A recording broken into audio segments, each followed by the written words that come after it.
Magandang araw po uli sa inyong lahat mga kamatsas. Dito naman tayo sa bakbakang Team Kupunan nila World Number 1 Magnus, Norway at ang kondisyon na team mula sa ASEAN na Team Vietnam pinangungunahan ni Super Grandmaster Lek Wang Liem. Ngayon ko lang po nakita ang Vietnam na naghahataw ng ganito.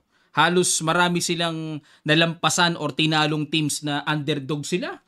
Ngayon, Norway ang kalaban. Okay, alamin natin. At mamaya po, tingnan uli natin ang resulta at pairing ng round number 9 coming. Ang ginawa ni Lekwang nag-D4, Knight F6 si Magnus, C4, E6, Knight F3, D5, Knight C3.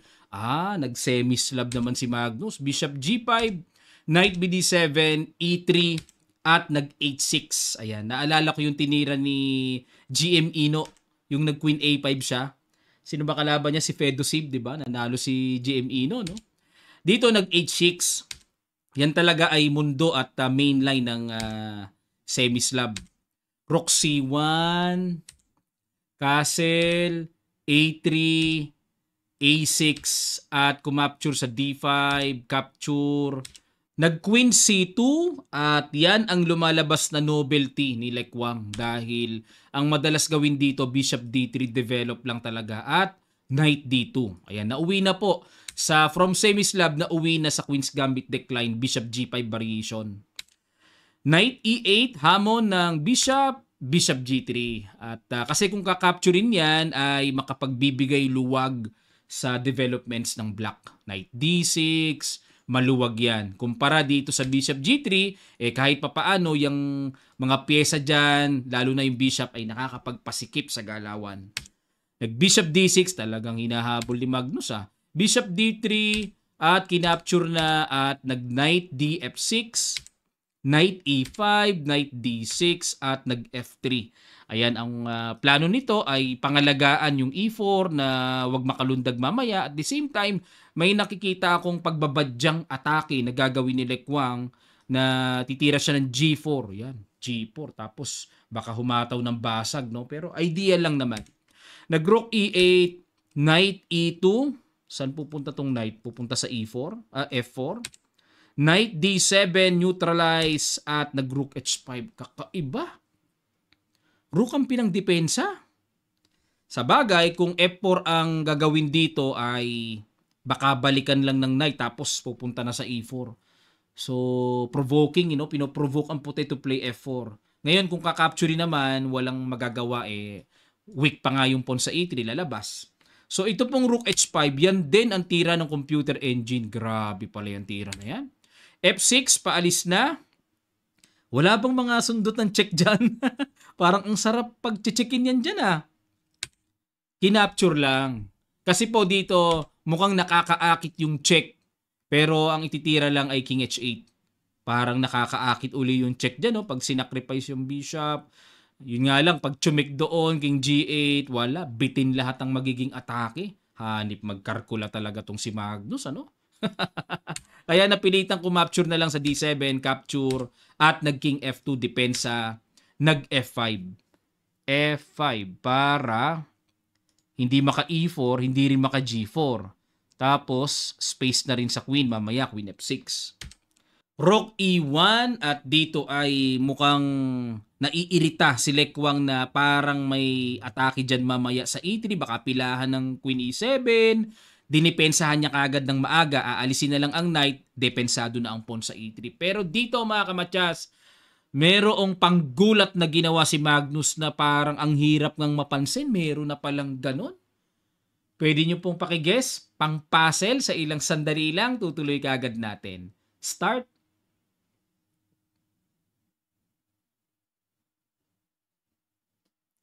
Maraming salamat po mga kamatyas. May pangbulaga Boom!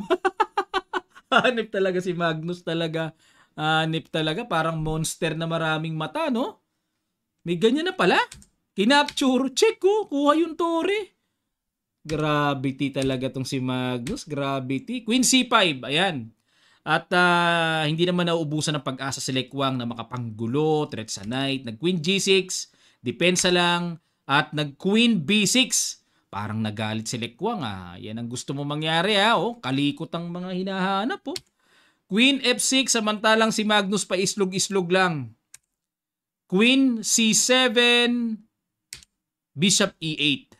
Okay, Bishop E8. Saan pupunta yan? Maneuver. Knight F4, Rook C8. Grabe, kakatakot yung posisyon ni Magnus, no? Ha? Kinapture? Ano? Yun lang. Queen B6 lang po ang tira. Pinapauwi lang. Grabe talaga tong si Magnusing talaga. Bakit hindi pwede Queen E7? Queen E7 nga nakita ko dito eh. Magda Knight E4 check.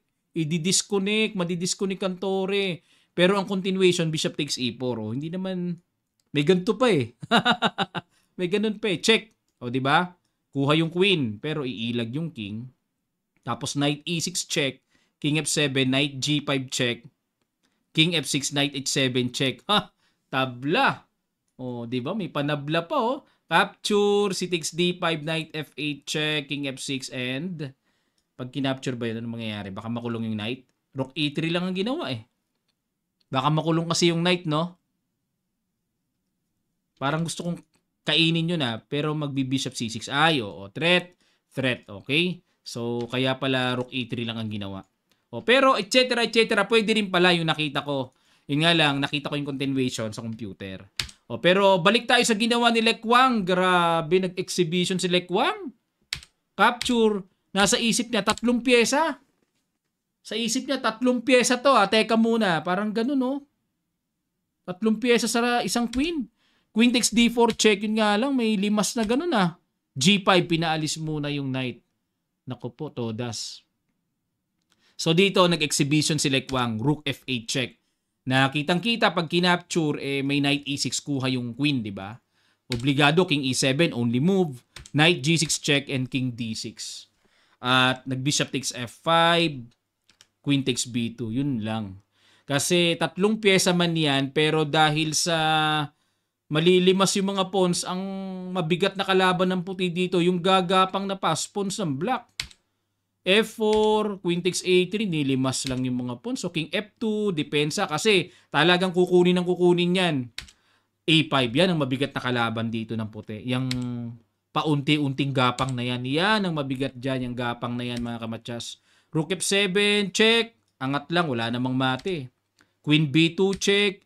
King F1, Queen B5 check, Bishop D3, Queen B3, at nag-Bishop F5 ulit, A3. Todas kang bata ka. Knight D3 at dito mga kamatsas. Ano ba plano? Pag nag-A2, ano plano? Check. May matsas doon. Threatening matsas pala. Oo nga no. Pero dito mga kamatsas, nang gitla dito si Magnus, may panggulat na naman na hindi na naman napansin ni Lekwang.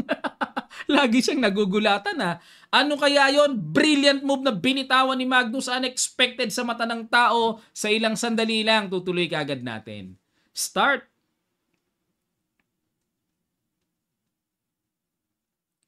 Maraming salamat po mga kamatsas na bigwasan na naman si Lekwang. Pambira talaga si Magnus.